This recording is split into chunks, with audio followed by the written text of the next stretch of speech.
Salut une bande. Ce que je vais te dire n'est pas une vérité en soi, tu le sais. Alors une fois n'est pas coutume, on va commencer par un petit peu de lecture. Et vous êtes nombreux à avoir lu Les Rougon-Macquart, et je vais parler du dernier volume de cette saga, écrite par Émile Zola, le dernier volume étant Le Docteur Pascal. Allez, on commence la lecture. Ah, ne plus être malade, ne plus souffrir, mourir le moins possible. Son rêve aboutissait à cette pensée qu'on pourrait hâter le bonheur universel, la cité future de perfection et de félicité, en intervenant, en assurant de la santé à tous. Lorsque tous seraient sains, forts, intelligents, il n'y aurait plus qu'un peuple supérieur, infiniment sage et heureux. N'y avait-il pas déjà là un prodige à faire marcher les ataxiques, à ressusciter les phtisiques, à rendre même des heures de lucidité aux fous? Et devant cette trouvaille de l'alchimie du XXe siècle, un immense espoir s'ouvrait. Il croyait avoir découvert la panacée universelle, la liqueur de vie destinée à combattre la débilité humaine, seule cause réelle de tous les maux, une véritable et scientifique fontaine de jouvence qui, en donnant de la force, de la santé et de la volonté, referait une humanité toute neuve et supérieure. Pemberton est un vétéran de la guerre de sécession qui se termine en 1865. Il en reviendra blessé, et assez gravement, puisque le seul salut qu'il trouve pour soulager ses douleurs, c'est la morphine. En tant que chimiste, et sachant qu'il devenait accro à la morphine, il a voulu chercher un médicament pour remplacer justement les soins qu'il avait jusqu'à présent. En 1870, donc 5 ans après la fin de la guerre de sécession, il s'installe en Géorgie, où il a un petit laboratoire de chimiste, et il travaille de façon très ardue pour trouver une recette miracle à ses douleurs. Voyant que là où il se trouvait, le marché n'était pas très porteur, puisqu'il avait besoin aussi de rentabiliser ses recherches, il s'installe à Atlanta et il continue jusqu'au moment où, autour de 1885, il découvrira une recette qu'il appellera le French Wine Cola. Et cette recette, il essaiera de la populariser par l'intermédiaire d'un pharmacien à Atlanta, un des deux gros pharmaciens d'Atlanta, qui s'appelait Joseph Jacob. Et à l'intérieur de cette pharmacie, alors à l'époque, les pharmacies, c'était un petit peu des épiceries, c'est un petit peu des bazars. On y trouvait la presse, on y trouvait évidemment des potions, des médicaments, mais de l'alcool également, des drogues. C'était des espaces plutôt conviviaux, les gens se retrouvaient là, et il y avait des fontaines à boissons, d'eau gazeuse, et en accord avec un type qui s'appelle Venable, qui est le possesseur d'une fontaine à boissons, elle-même placée à l'intérieur de la pharmacie Jacob, donc en accord avec Venable et Jacob, eh bien, il leur propose de commercialiser la potion qu'il a trouvée. Alors, c'est pas très rentable, mais malgré tout, il tentera de faire un peu de publicité. Sirop et extrait de Coca-Cola. Pour l'eau gazeuse et autres boissons gazeuses. Cette boisson intellectuelle et boisson de tempérance contient les précieuses propriétés toniques et stimulantes nerveuses de la plante de coca et des noix de cola, ou cola, et constitue non seulement une boisson délicieuse, exaltante, rafraîchissante et revigorante, distribuée à partir de la fontaine à eau gazeuse ou dans d'autres boissons gazeuses, mais un précieux tonique cérébral, et un remède pour toutes les affections nerveuses. La saveur particulière de Coca-Cola ravit tous les palais. Il est distribué à partir de la fontaine à soda de la même manière que n'importe lequel des sirops de fruits. J.S. Pemberton. Chemist, Q. Eh bien voilà, je viens de te faire écouter la première publicité Coca-Cola, qui a dû sortir en 1885, 1886 peut-être. Et justement, en 1885, alors que la formule... Alors il s'agit de quoi il s'agit d'alcool, évidemment. Il s'agit de feuilles de coca. Il y a 28 mg de cocaïne par litre de boisson. Enfin, il y a vraiment de la cocaïne. Et il y a de l'extrait de noix de cola, entre autres éléments qui constituent cette potion. 1885, le maire d'Atlanta veut faire un test dans la ville et proclame la prohibition pour 2 ans, juste pour voir quels effets aura cette loi sur la consommation d'alcool. Évidemment, Pemberton doit revoir sa recette, alors il va supprimer l'alcool. Évidemment, il va continuer à mettre des feuilles de coca à l'intérieur, parce que ça, c'est pas du tout interdit aux États-Unis. On a le droit de consommer de la cocaïne. Ça durera jusqu'à la fin du 19e siècle. Les lois changeront par la suite. Et donc, on est en 1885-1886, et il change la formule. Venable continue de vendre ses boissons. Alors Venable, il fait à peu près $150 avec toutes les boissons qu'il propose. Il n'y a pas que du coca. Il y a beaucoup d'orangeade. C'est des boissons gazeuses qui plaisent beaucoup. Et donc les gens passent, se font servir un verre de boissons rafraîchissantes.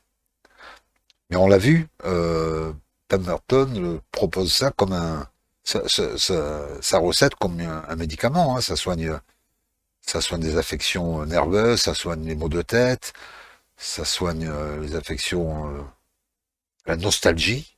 C'est et donc ça a tout lieu de se trouver dans une pharmacie, par exemple. Tout ceci est justifié. Alors je disais que Venable arrive à vendre à peu près pour $150 de boissons par semaine ou par mois. Enfin, c'est pas hyper rentable. Et là-dedans, il y a une part de Coca-Cola. En réalité, le coca est vendu aux alentours de 9 verres par jour, ce qui est vraiment pas énorme. Quand on sait qu'aujourd'hui, 1,5 milliard verres de coca sont servis tous les jours. Donc on est loin de la prospérité. Pemberton, qui aura déposé entre-temps la marque Coca-Cola, affole la guêpe, alors qu'il aurait pu... il était associé déjà avec Venable, il était associé avec Jacobs, et il était associé avec un comptable qui s'appelait Robertson, qui lui créera le logo Coca, qui restera, qui traversera les temps. Et malgré tout, Pemberton dépose la marque Coca-Cola. Mais comme ces affaires ne marchent pas, dans un premier temps, Venable vend ses parts à Jacobs. C'est comme ça que Jacobs est rentré dans le capital de Coca. Mais quelques mois simplement, puisqu'un autre pharmacien de la ville, qui s'appelait Asa Candler, c'est le deuxième gros pharmacien de la ville. Enfin, il se partage le marché avec Joseph Jacobs. Donc, Asa Candler, qui sent qu'il y a peut-être quelque chose à faire avec cette boisson, trouve un deal avec Jacobs et lui dit, voilà, moi je te file des parts dans une verrerie que je possède, et en contrepartie, tu me donnes tes parts de Coca-Cola. Joseph Jacobs s'exécute, il est tout à fait content de ça. Il regrettera plus tard, dans ses mémoires, il dira qu'effectivement, il est passé à côté de la fortune. Mais bon, c'est comme ça. Il vend ça à Candler. Et pareil, Candler va voir ensuite Pemberton pour lui racheter les dernières parts qui existent de Coca-Cola, de façon à être le seul propriétaire. avec son frère et deux autres associés. Ils seront propriétaires totalement de Coca-Cola. Et ils rachèteront, alors il y a des chiffres un petit peu différents, mais on va dire que ils rachètent à Pemberton le brevet pour une somme de 1200 $, une somme comprise entre 1200 $ et je crois avoir lu 3200 $. Bon, allez, ça va pas au-delà des 3200 $ en tout cas. De là commencera l'aventure, la grande aventure Coca-Cola Company, puisque d'un petit laboratoire de chimistes, il va y avoir des usines très vite, hein, des usines de fabrication de Coca-Cola. Et puis l'aventure est partie et ça n'a cessé de prospérer jusqu'à aujourd'hui, sauf à un moment donné où il y a eu une pénurie de sucre, alors que le sucre était un des ingrédients principaux de la boisson, puisqu'il y a l'équivalent de, peut-être plus à l'époque, mais en tout cas aujourd'hui, l'équivalent de 7 morceaux de sucre dans une canette de Coca-Cola. Donc une pénurie de sucre qui va faire baisser un petit peu les ventes, mais Asa Candler s'accroche et trouve des marchés, et il se dit avec la Première Guerre mondiale, il utilisera bien volontiers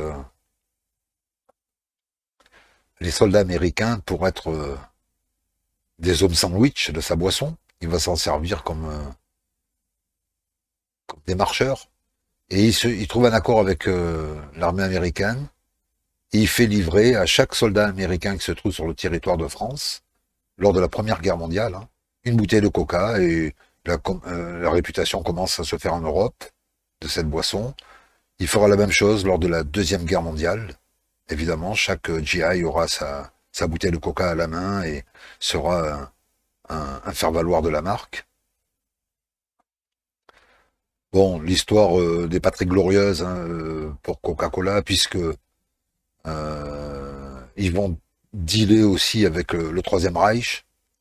Le Troisième Reich sera le deuxième marché Coca-Cola, après le marché des États-Unis. Alors, le Troisième Reich, évidemment, la boisson est vendue, mais pour des questions de coût de fabrication, Coca inventera une autre boisson qui sera, alors pour le coup, la boisson du Troisième Reich, qui s'appelle Fanta. Et c'est comme ça que Fanta est né, parce que en Allemagne, on pouvait plus produire du Coca à coût réduit. Et c'est Fanta qui prendra la relève.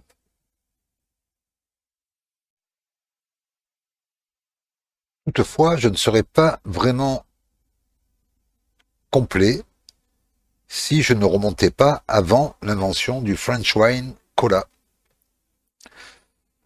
Je l'ai dit, cette boisson a été conçue, allez, on va prendre une fourchette assez large, entre 1870 et 1885, plutôt vers les années 80 que 70. Mais comment est venue cette idée à John Pemberton? Eh bien, c'est très simple. Il y avait en France un chimiste, un pharmacien, qui se trouvait à Bastia. Cet homme s'appelait Mariani, Angelo Mariani. Il avait inventé le vin cola Mariani. Le vin cola Mariani, c'était à peu près la même recette que Pemberton. Il y a de l'alcool, il y a de la noix de cola, il y a de la cocaïne. Et, donc ça, c'est en 1863 hein, qui commence à ouvrir son usine. Je vais te remontrer en mieux l'intérieur des caves. Mariani, donc, c'est ce pharmacien chimiste Bastier qui va s'installer à Neuilly-sur-Seine pour faire pousser les feuilles de coca. Il obtient toutes les autorisations et donc c'est cette plantation-là, à Neuilly, qui va lui permettre de fabriquer sa boisson, puisque c'est un des ingrédients principaux du breuvage. Et il a été très malin parce que il s'est fait une publicité énorme.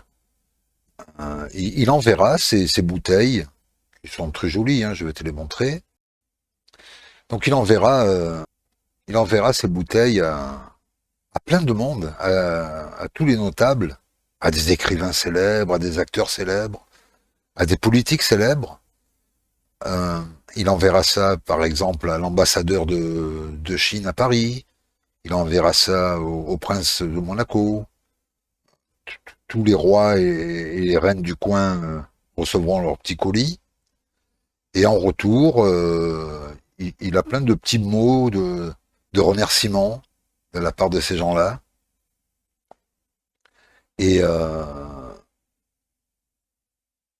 ça lui fait une publicité énorme, à tel point que son affaire prospère. Son vin est vendu partout en France, partout en Europe, mais surtout partout aux États-Unis. Il commence à s'implanter aux États-Unis. Et c'est comme ça que Pemberton a entendu parler de ce breuvage, l'a étudié dans son laboratoire, a vu les composantes chimiques pour fabriquer ça, et il s'est inspiré fortement d'Angelo Mariani pour inventer ce qu'il aura quand même la politesse d'appeler le French Wine Cola, avant que ça devienne du Coca-Cola. Voilà pour la petite histoire. Alors en réalité, la France est très impliquée dans l'histoire de Coca-Cola, d'abord par son origine, par les Angelo Mariani, qui est l'inspirateur, on va dire. On ne peut pas parler de plagiat, mais on va dire que c'est l'inspirateur de Pemberton. Et puis, je l'ai dit, hein, la Première Guerre mondiale, où les soldats américains ont commencé la publicité de Coca-Cola malgré eux. Et puis, lors de la Deuxième Guerre mondiale également, avec les GI qui débarquent en Normandie, et leur chewing-gum, et leur coca. Voilà comment la France a participé à la prospérité de cette compagnie gigantesque qui est devenue Coca-Cola, qui est la boisson la plus bue au monde, bien plus que l'eau, simplement l'eau. Coca vend plus de Coca-Cola que ce que l'on peut vendre d'eau au monde. Voilà l'histoire de notre ami Angelo Mariani, de notre ami John Pemberton et les débuts de Coca-Cola.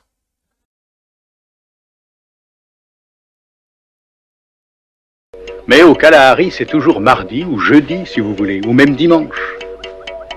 Pas d'horloge ou de calendrier pour vous dire de faire ceci ou cela.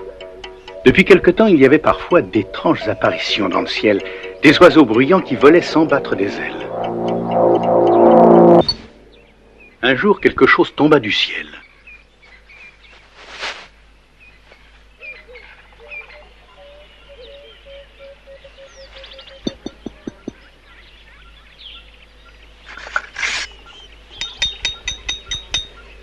Qui n'avait jamais rien vu de semblable? C'était transparent comme l'eau, mais c'était plus dur que tout ce qu'il connaissait au monde. Il se demanda pourquoi les dieux avaient envoyé cette chose sur la terre. Cette chose plus étrange et plus belle que tout ce qu'il connaissait leur était envoyée par les dieux. Pourquoi? Qui essaya la chose pour assouplir des lianes, et elle avait la forme et le poids idéal. Elle était aussi merveilleusement lisse pour travailler les peaux de serpent. Et chaque jour, ils trouvèrent à la chose un nouvel usage. Dure, lourde, lisse, c'était la merveille des merveilles. La chose la plus utile que les dieux leur avaient jamais offert pour économiser leur labeur. Mais quelle négligence de la part des dieux, ils n'en avaient envoyé qu'une. Pour la première fois, voilà une chose qu'on ne pouvait partager, car elle était unique.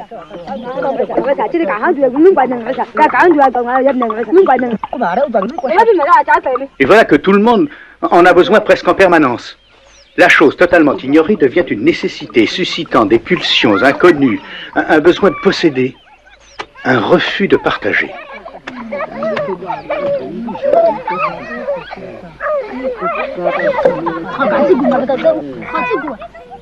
Des sentiments nouveaux apparurent. la colère, la jalousie, la haine, la violence.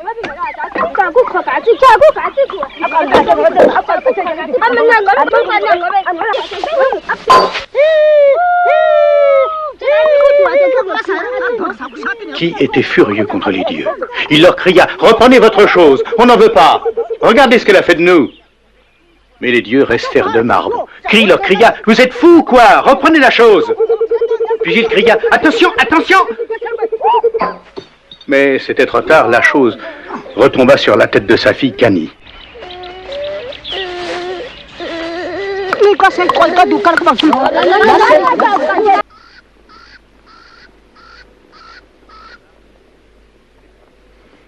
Ce soir-là, on n'entendait pas rire ou babiller autour du foyer familial.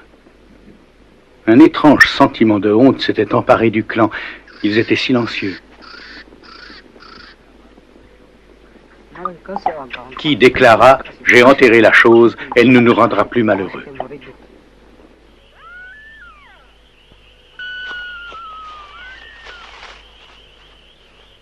Cette nuit-là, une hyène attirée par l'odeur du sang sur la chose la déterra.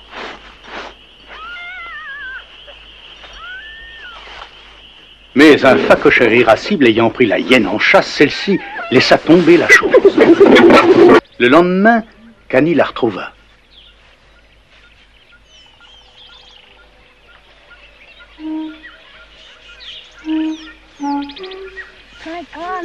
Son frère Koma l'entendit souffler dedans et dit « Laisse-moi essayer ».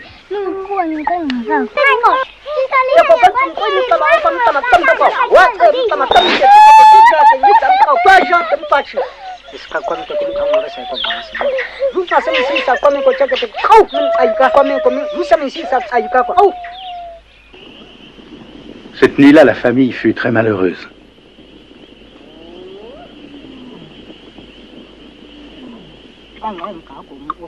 Ils commencèrent à parler de cette chose qui était entrée dans leur vie. Ils ne savaient comment la nommer. Ils l'appelèrent la malfaisante.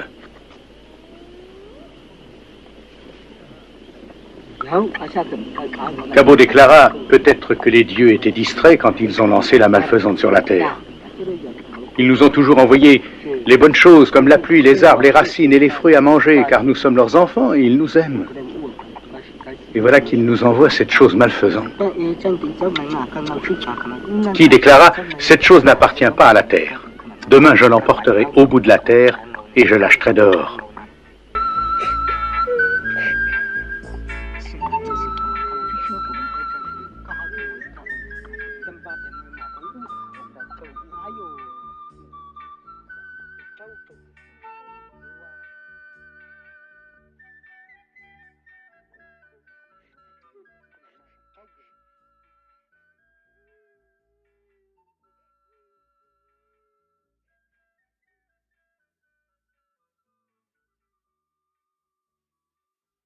Allez, pour finir, on va parler d'un article, on va parler de quelques chiffres que j'ai trouvés sur le site Novetic.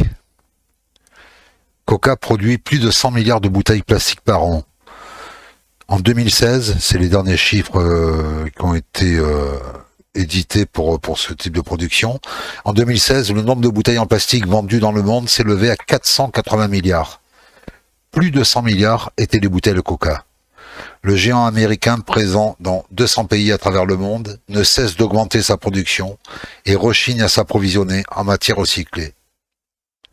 Il y a pourtant urgence à agir, car nos océans débordent et pourraient bientôt abriter plus de plastique que de poissons.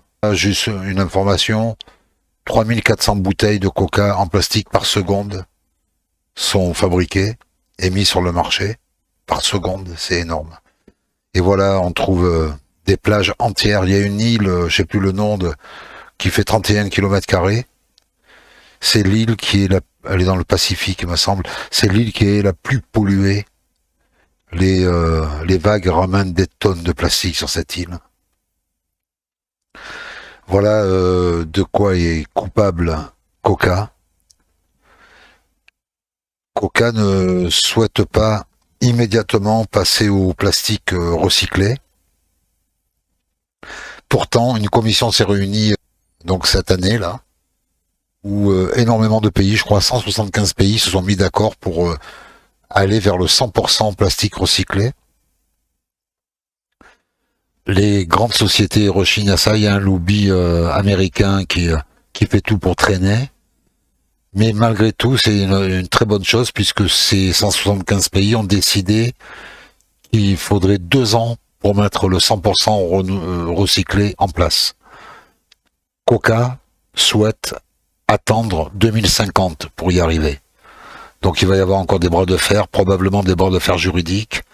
Mais voilà, on est sur cette voie-là d'imposer à Coca et à tous les fabricants de plastique d'utiliser du plastique recyclé plutôt. Et ce que je t'ai dit ne t'a pas plu, bon, c'est simple. Hein. Tu vas cliquer sur tes aileux. Tu peux même activer la cloche à côté. Et par contre, si ça te plaît, ben rien ne t'empêche de t'abonner à la chaîne et de partager ce contenu. Voilà, c'est une histoire, peut-être que tu la connaissais, mais en tout cas, elle est assez originale pour qu'on puisse la diffuser ailleurs que sur ma chaîne. À bientôt.